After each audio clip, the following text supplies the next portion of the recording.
Camarades combattants pour la liberté, la souveraineté et l'indépendance réelle, bonsoir. À l'orée de l'an 2026, c'est encore un honneur pour moi de prendre la parole et de vous faire un bilan exhaustif de l'année 2025 et aussi les perspectives pour l'année 2026. Mais avant tout propos, permettez-moi de rendre grâce à Dieu pour tous les bienfaits au cours de l'année 2025 et je continue de prier Dieu que 2026 soit meilleur à 2025. Permettez-moi également de rendre un vibrant hommage à nos vaillantes forces combattantes, forces armées nationales, volontaires pour la défense de la patrie, forces de sécurité intérieure qui veillent jour et nuit pour que notre patrie reste et demeure debout. Je prie pour le repos des âmes de tous ceux qui ont perdu la vie dans ce combat contre cette barbarie. Et également, je souhaite prompt rétablissement à tous ceux qui ont été blessés physiquement, mentalement dans cette guerre. 2025 fut une année où beaucoup de projets ont débuté. Parlant du secteur de la défense et de la sécurité, ce secteur qui nous intéresse tant dans ce combat, beaucoup d'efforts ont été consentis dans le recrutement de personnel au niveau des différentes forces. Également, plusieurs formations ont été entamées au sein de nos propres armées de façon endogène, ce qui a permis de créer beaucoup d'unités spécifiques qui font un travail remarquable sur le champ de bataille. En termes d'équipement, il y a eu l'arrivée au cours de l'année 2025 de beaucoup d'équipements lourds, mais également des équipements stratégiques que nous n'avons pas voulu présenter. Cet équipement va se poursuivre et le renforcement des effectifs va également se poursuivre au cours de l'année 2026 et la guerre va continuer à s'intensifier et notre armée va continuer de monter en puissance. Plusieurs opérations ont eu lieu sur le théâtre des opérations. Nous retenons principalement une opération audacieuse qui a été lancée il y a 2 mois de cela, l'opération qui a été baptisée l'Almazga, en français mur de glace. Cette opération audacieuse a permis à nos forces combattantes de se poser dans les sanctuaires de l'ennemi, là où depuis 5-6 ans, on croyait impossible d'atteindre. Nos unités ont mis pied et ont reconquis ces zones. Ces opérations ont permis donc la reconquête de plusieurs dizaines de villages, en passant par la région donc de Nakambe, Napade notamment aux abords donc du barrage de Kompianga, en remontant par Namungu dans le Goulmou, en passant par Zagadegan dans le Kulse, mais également la zone de Namsigia autour de Djibo et Toulfé entre Djibo et Titaou. Ces opérations ont été menées avec la plus grande audace et l'ennemi a été écrasé sur le passage de nos forces combattantes qui s'y sont installées et continuent leur progression au fur et à mesure. Les opérations vont se poursuivre jusqu'aux limites de nos frontières pour vaincre cette hydre terroriste qui trouble la quiétude de Burkinabé. L'armée va continuer à monter en puissance, les forces de sécurité intérieure également. Il y aura un petit changement qui va permettre au VDP de se projeter plus en avant pour appuyer les autres forces. Cette situation de conflit a également fait que nous avons malheureusement des personnes déplacées internes qui attendent toujours de rejoindre leur village. La reconquête se poursuit certes, mais au niveau de l'action humanitaire, nous avons entrepris un certain nombre de démarches au cours de l'année 2025, notamment en construisant des abris initialement pour ceux qui sont accueillis dans certains villages, mais pour ceux qui sont réinstallés, nous avons beaucoup d'efforts que nous avons consentis en reconstruisant des écoles, en faisant des fourrages, en aménageant des terres et pour pouvoir les réinstaller et qu'ils puissent vivre dignement au retour dans leurs villages respectifs. Nous allons poursuivre cette tendance parce que nous ne voulons pas que nos populations qui retournent dans leur village restent dans l'assistanat. Nous voulons qu'elles puissent contribuer, qu'elles puissent produire et pouvoir vivre dignement. Voilà pourquoi le ministère donc, de l'Action humanitaire est basé sur les différents ministères pour pouvoir accompagner toutes ces personnes déplacées internes initiales au retour dans leur village, de pouvoir s'installer et avoir donc de quoi travailler dans leur village respectif. Cette dynamique va se poursuivre d'autant plus que beaucoup de villages sont en train d'être reconquis à l'instant même où je parle. Chaque villageois qui se réinstalle doit pouvoir travailler et se nourrir lui-même. Parlant du domaine de la santé, plusieurs efforts ont été consentis. Il s'agit notamment donc de la construction des centres médicaux communaux qui ont vu le jour en 2025 et cette dynamique va se poursuivre. Certains sont en phase de finition, mais d'autres sont donc en début de construction. L'équipement de ces centres va permettre de rehausser donc le niveau de l'offre de soins au niveau de nos populations. Pour les centres existants, le plateau technique a été amélioré en termes de laboratoire, en termes d'imagerie.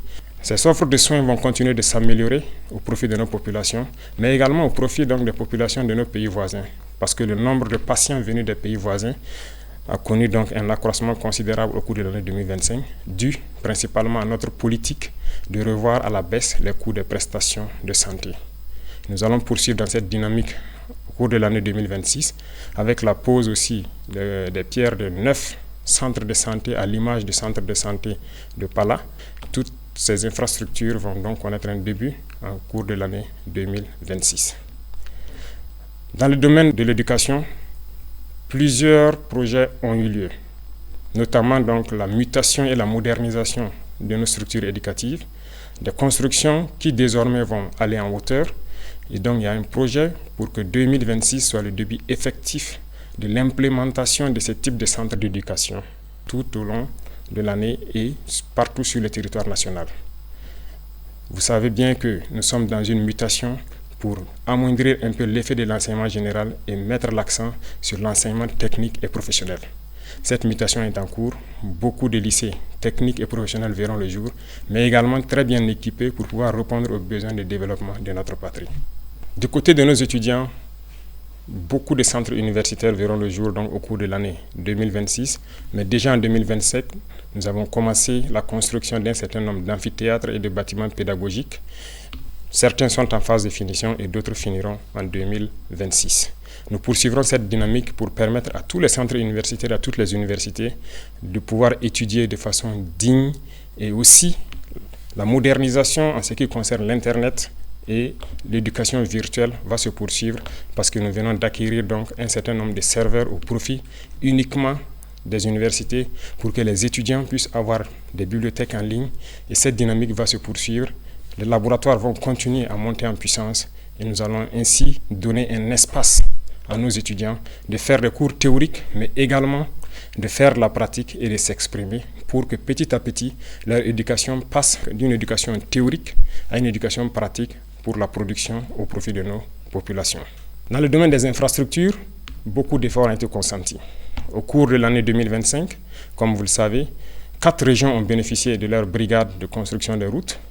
D'autres équipements spécifiques de terrassement et également de bitumage sont arrivés. Et au cours de l'année 2026, s'il plaît à Dieu, 4 autres régions en début d'année seront dotées de brigades de construction des routes et ça sera le début effectif de construction d'un certain nombre de routes nationales et départementales en plus des autoroutes qui sont programmées. Nous voulons aller à un rythme soutenu, ce qui nécessite que nous équipons toutes les régions avant de pouvoir nous projeter de façon efficace, comme cela a été le cas avec le lancement des travaux de l'autoroute. Nous avons opté de changer le modèle d'urbanisme. L'État va prendre en compte la construction de nos villes. Aujourd'hui, la construction de nos villes est un impératif parce que ce que nous vivons, le problème sanitaire est dû au fait qu'il n'y a pas d'assainissement dans nos villes. Les espaces sont trop grands et nous avons opté de construire en hauteur. 2026 verra le début de grands projets dans ce domaine d'urbanisation et de concentration des populations pour exploiter l'espace et pouvoir assainir pour que nos populations puissent vivre dignement et en très bonne santé dans des centres assez propres, côté environnement et côté sanitaire. Dans le secteur minier, 2025 a connu des innovations majeures. Il s'est agi pour nous de faire en sorte de nous approprier de nos ressources minières, ce qui a conduit l'État à d'abord s'approprier d'un certain nombre de mines en rachetant avec certains partenaires, mais également en se mettant à l'exploitation des mines tant industrielles que semi-mécanisées, à travers la création donc de la SOPAMIB. Également, les sorties d'or incontrôlées ont connu donc une baisse significative à travers la création de la SONASPE qui a permis d'avoir un contrôle tant sur l'orpaillage traditionnel que sur l'exploitation industrielle donc, de nos ressources minières. Le secteur de l'énergie va connaître également une mutation en 2026 à travers la création d'une initiative. Une initiative qui va être axée sur l'eau et l'énergie pour permettre à nos populations de bénéficier d'eau potable partout où elles sont et également de bénéficier de l'électricité pour pouvoir vaquer à leurs occupations. Dans ce sens, nous avons entamé en 2025 un certain nombre de projets pour accroître l'offre d'énergie et aussi être indépendant pour diminuer les importations d'énergie au Burkina Faso. Chers frères et sœurs, chers parents, 2025 a été une année riche en termes d'agriculture et d'élevage. Nous avons assigné donc des objectifs au ministère de l'Agriculture et par la grâce de Dieu, la pluviométrie fut bonne et nous avons dépassé les objectifs pour plusieurs spéculations et d'autres bien atteints. L'autosuffisance alimentaire, qui est un combat de tous les jours que nous menons, nous pouvons dire aujourd'hui que nous avons atteint l'autosuffisance alimentaire au cours de l'année 2025. Nous allons poursuivre les efforts dans le secteur de l'agriculture, notamment en rachetant des machines tant pour les labours que pour les récoltes, en faisant des labours gratuits, fortement subventionnés au profit de nos populations, en subventionnant les intrants et également en leur fournissant des semences de qualité produites par nos chercheurs. Beaucoup de terres sont en train d'être récupérées par nos forces combattantes. Nous allons rapidement nous mettre à la tâche dès le début d'année dans l'aménagement de ces terres pour permettre à ces populations qui se réinstallent de pouvoir exploiter de façon sereine leurs terres et accroître nos productions. Dans le même sens, nous encourageons tous ceux qui sont dans la transformation, à petite échelle comme à grande échelle, de poursuivre les efforts et tous ceux qui comptent venir dans ce secteur de rapidement s'y ruer parce que la production va continuer à s'accroître. Nous avons aussi créé l'ONBA pour que les retenues d'eau puissent être réalisées dans chaque village. Ainsi, il ne sera plus question de cultiver au bout d'une seule saison, mais nous espérons pouvoir cultiver 2 ou 3 fois au cours de l'année. L'ONBA est en train de monter en puissance et d'ici là, dans chaque village, nous espérons avoir une retenue d'eau pour permettre aux jeunes de vivre leur métier d'agriculteur, leur métier d'élevage. Beaucoup de vaccinations ont eu lieu au cours de l'année 2025, pour la plupart gratuites, pour d'autres fortement subventionnées, ce qui a permis donc de préserver des millions de têtes de volailles, de bovins, de caprins.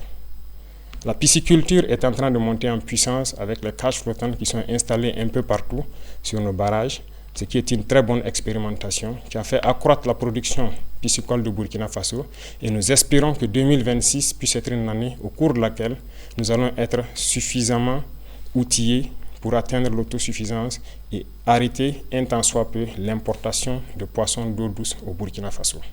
Les efforts vont se poursuivre également dans le secteur de l'élevage en faisant en sorte qu'en stabulation pure, les éleveurs puissent bénéficier donc de cultures fourragères et également à travers Faso Goulougo de bénéficier d'aliments de qualité qui seront produits et contrôlés par nos chercheurs.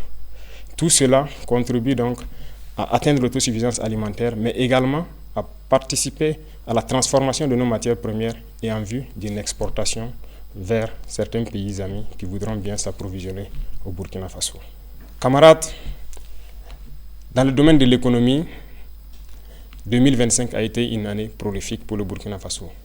Je peux dire, en macroéconomie, sans me tromper, que notre économie se porte très bien.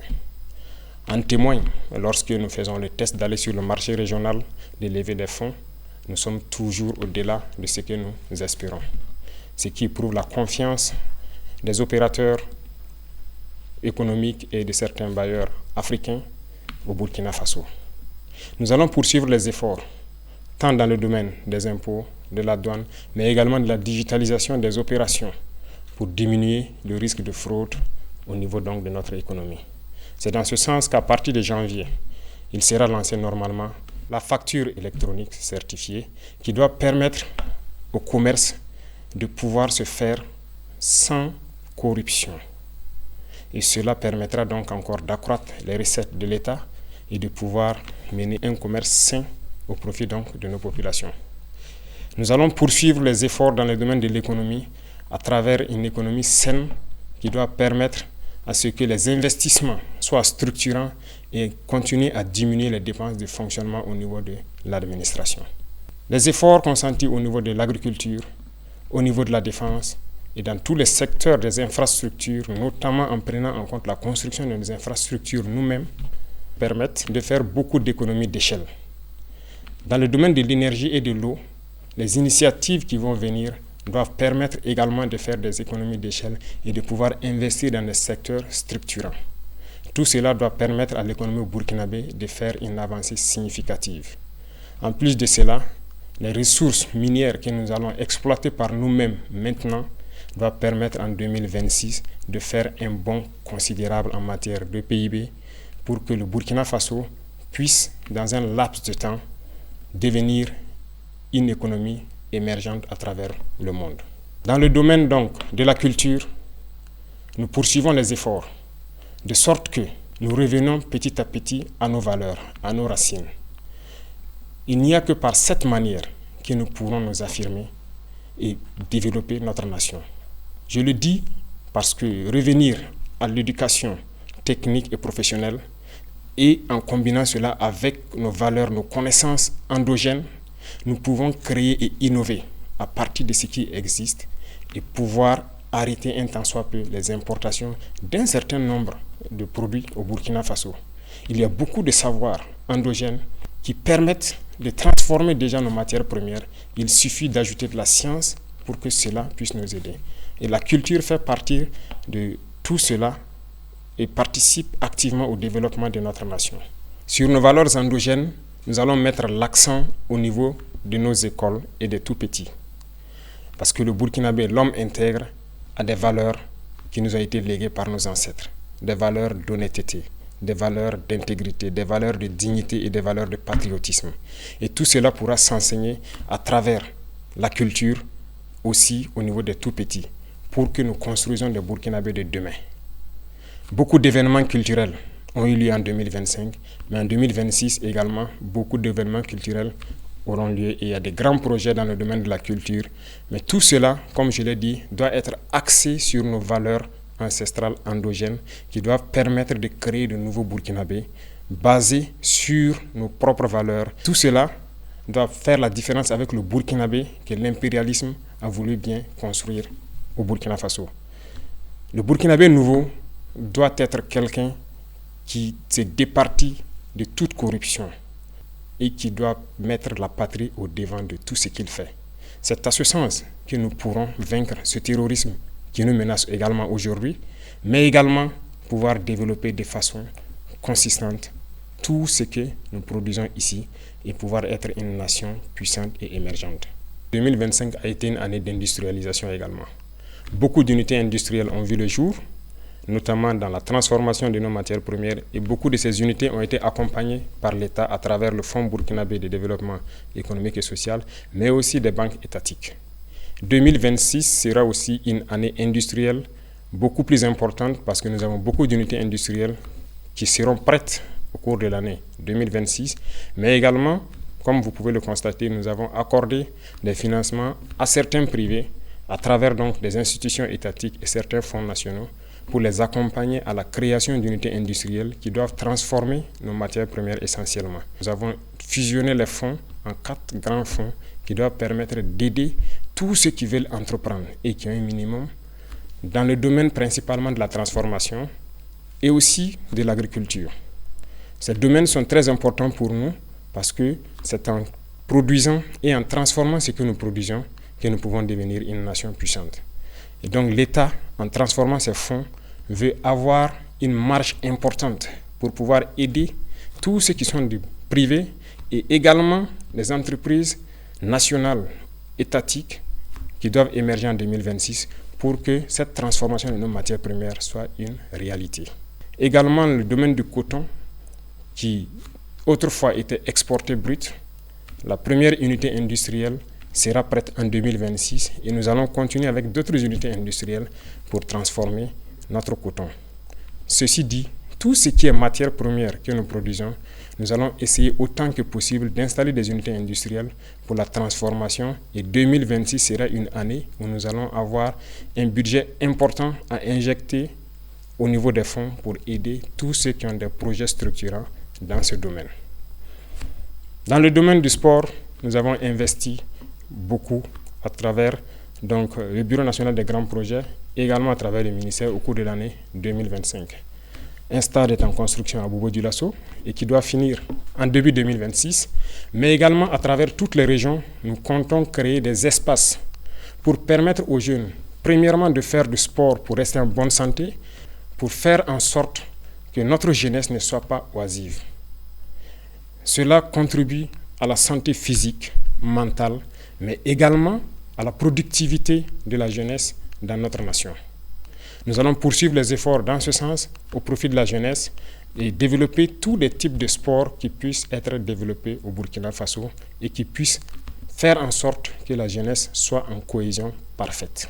À toutes les équipes qui représentent le Burkina Faso à l'extérieur dans les compétitions internationales, nous leur souhaitons plein succès pour 2026 et particulièrement les étalons qui aujourd'hui défendent les couleurs nationales, nous leur souhaitons plein succès jusqu'à la victoire finale.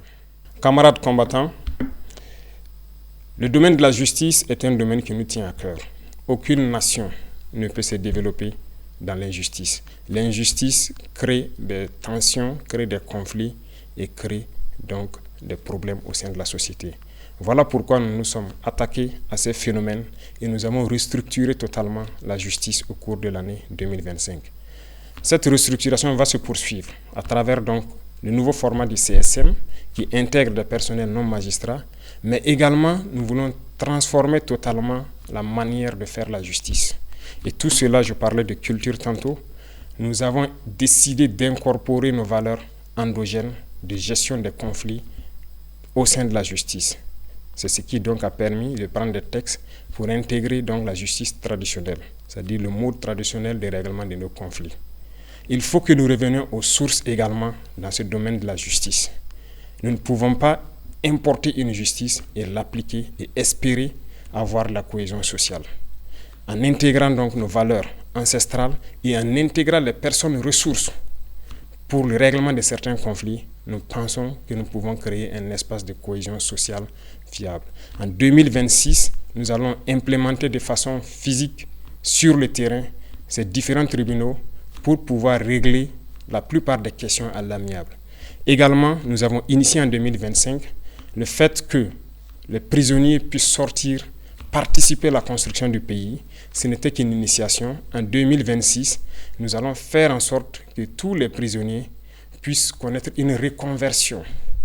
Au lieu de dormir en prison, nous allons faire en sorte qu'ils puissent participer, apprendre des travaux et se réinsérer dans la société. Cette nouvelle façon de voir la justice permet à ce que personne ne reste en marge. Tous ceux qui voudront construire le pays auront leur mot à dire. Que vous soyez libre ou en détention, nous ferons en sorte que vous puissiez participer à la construction du pays, et vous racheter et revenir dans la société. Les efforts vont se poursuivre au niveau de la justice, dans la digitalisation également de tous les actes, de sorte que les usagers n'aient pas à se déplacer forcément vers les tribunaux qui se retrouvent généralement dans les centres urbains et qu'ils puissent rester de là où ils sont pour pouvoir avoir accès à une justice équitable et à tous les documents donc, que la justice peut délivrer. Parlant de digitalisation, c'est un secteur qui nous tient à cœur parce qu'aucune lutte contre la corruption n'est possible sans digitalisation. Nous avons fait un pas énorme, mais beaucoup reste à faire. Nous avons un programme pour les 5 ans à venir où nous devons quitter une situation précaire pour être un modèle. Déjà, le Burkina Faso a pu acquérir ses premiers serveurs de data centers et des grands data centers sont en construction, ce qui permettra à nos ingénieurs de concevoir des applications sans crainte et de pouvoir les héberger sur place. Avant, nous importions des applications que nous ne maîtrisons pas, mais aujourd'hui, la plupart des services au sein de l'administration sont en train d'être dématérialisés et tout cela, c'est grâce à nos ingénieurs informatiques qui font un travail remarquable pour que l'usager n'ait plus à se déplacer vers les services pour forcément avoir accès. De son poste, il peut tranquillement avoir accès à certains services. En plus de tout cela, nous sommes en train de mettre en place des maisons du citoyen. Et les constructions vont démarrer en 2026. Ces maisons seront donc installées dans beaucoup de chefs-lieux de province, mais également nous irons jusqu'au département pour faire en sorte que quiconque ne maîtrise pas l'outil informatique puisse aller dans ces maisons, trouver des Burkinabés qui vont les aider à avoir accès à tous les services à travers les plateformes qui seront installées sur les machines dans ces maisons. Cette digitalisation va se poursuivre et la modernisation de l'administration également va se poursuivre pour nous permettre de lutter efficacement contre la fraude et tous les abus qui puissent exister au sein de l'administration. Chers frères et sœurs, chers parents, vous avez pu constater qu'au cours de l'année 2025, nous avons dû faire donc les états généraux au niveau de l'administration territoriale. Ces états généraux ont conduit donc à des conclusions que nous avons exploitées et également donné une vision, ce qui a conduit donc à modifier le code des collectivités territoriales. Ce code a été modifié pour nous permettre d'avoir une nouvelle architecture. Certes, le redécoupage régional a évolué, mais la fonction des collectivités territoriales doit évoluer également. Parce que le développement ne se fera pas uniquement dans les villes. Le développement doit partir des villages. Et pour cela, il a fallu donc que nous touchions ce code.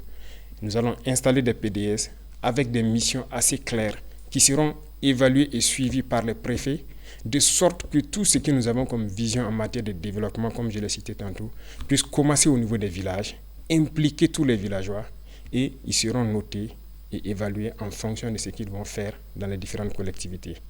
C'est ce qui a amené principalement au changement donc de ce code et 2026 sera l'année où nous allons implémenter réellement sur le terrain ce nouveau code des collectivités. Au niveau de l'administration territoriale, beaucoup de choses ont évolué en ce sens que l'administration déconcentrée n'était pas administrée de façon efficace pour connaître qui exactement est à son poste. Le manque de ressources humaines a fait en sorte qu'il y avait un gros manque à gagner. Nous avons fait une évaluation au cours de l'année 2025 et nous nous sommes rendus compte que beaucoup de fonctionnaires fictifs existaient ou des doublons existaient. Le recrutement récemment, en cours de l'année 2025, de beaucoup donc, de personnel des ressources humaines doit permettre de les envoyer au niveau donc, régional pour ainsi faire en sorte que tout agent qui est affecté doit pouvoir travailler et contrôler à partir de la région. Et là, au niveau national, nous avons l'assurance que le service pour lequel il a été envoyé est rendu aux populations au moment donné. Cette modernisation va se poursuivre parce que ça doit s'accompagner d'une digitalisation. Du côté de la diplomatie, le Burkina Faso rayonne. Le Burkina Faso a allumé une lumière et cette lumière doit rester allumée pour toujours. Nous rayonnons à travers le monde et notre diplomatie est très active. Des changements auront lieu certes pour réorganiser le dispositif diplomatique à travers le monde entier parce que la géopolitique nous l'impose. Et cette réorganisation a déjà commencé en 2025 avec un certain nombre de réajustements dans le traitement donc, des diplomates, mais la réorganisation spatiale à travers le monde entier aura lieu en 2026. Nous allons rediriger notre diplomatie en fonction de la géopolitique actuelle qui vit notre pays. Le Burkina Faso est un pays ouvert pour tous les partenaires, sincères, respectueux de notre souveraineté, de notre liberté et de notre dignité. Mais le Burkina Faso ne permettra à qui que ce soit, aucune puissance, de pouvoir nous imposer ce qu'elle souhaite. Voilà pourquoi nous devons continuer partout où nous sommes à faire en sorte que le drapeau du Burkina Faso flotte avec dignité. Et ceci pour m'adresser à la diaspora que je félicite pour ses actes patriotiques qui continuent de faire rayonner l'image du Burkina Faso à l'extérieur, de continuer à rester patriotique et intègre. Parce que lorsqu'on parle de Burkinabé, nous devons entendre l'homme intègre, l'homme digne, et c'est ce que nous voulons au niveau de la diaspora. Et les encourager à travers donc l'organisation au niveau du Haut Conseil de Burkinabé de l'extérieur à revenir investir au Burkina Faso, leur patrie. Et nous leur ouvrons les portes et nous allons mettre tous les mécanismes en place pour qu'ils puissent revenir et investir de façon sécurisée. Au niveau confédéral, le Burkina Faso poursuit sa contribution au niveau de notre espace commun qu'est l'AES. 2025 a été une année où on nous a confié une lourde responsabilité de conduire la destinée de la Confédération. Nous avons pris cette responsabilité et nous avons promis de faire en sorte que l'AES rayonne à travers le monde entier. Et nous allons tenir notre parole. Et ceci, nous demandons à tous les Burkinabés de faire en sorte que cette mission qui nous a été confiée puisse être donc conduite avec succès. Nous allons poursuivre les efforts de coopération, d'amitié avec tous les États, comme je l'ai dit, respectueux de notre souveraineté et faire en sorte que l'intérêt des peuples prime sur les intérêts au niveau politique. Camarades combattants pour la liberté, Je tenais à féliciter tous les acteurs, qu'ils soient du monde de l'éducation, de l'agriculture, des infrastructures, du monde de l'économie, les agents de la santé, nos vaillantes forces combattantes, pour tous les efforts consentis au cours de l'année 2025. De continuer à mouiller le maillot, comme on aime le dire, à se sacrifier, à se donner corps et âme pour le bonheur de notre population. Car la seule chose qui importe pour nous, c'est le bonheur de nos populations. Tout acteur de l'administration doit avoir cela en tête et faire en sorte que ces actions quotidiennes contribuent au rayonnement de notre patrie. À tous ceux-là qui communiquent, qui combattent l'impérialisme à travers la communication, je les félicite et je les encourage à redoubler d'efforts. Parce que toutes les guerres de l'impérialisme commencent d'abord par la communication. Et pendant les guerres, la communication fait la différence dans les batailles.